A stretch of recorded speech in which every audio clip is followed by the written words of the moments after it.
जब से चढ़ल बा जवानी एकरा भइल बा जानी तो खाली घूमे ले होटल होटल पिए बोतल से पानी पिए बोतल से पानी। जब से चढ़ल बा जवानी एकरा भइल बा जानी खाली घूमे ले होटल होटल पिए बोतल से पानी।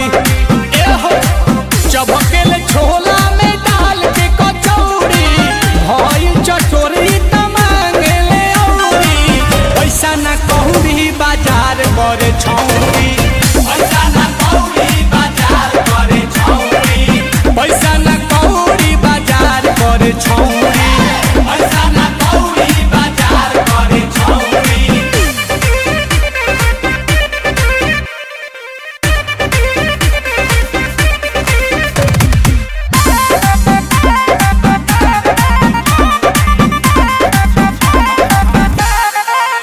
रोज नया नया मुर्गा के ही कतल करेले अनिल कमल हो पैसा पाती देखी के पटल करेले पैसा पटल करेले।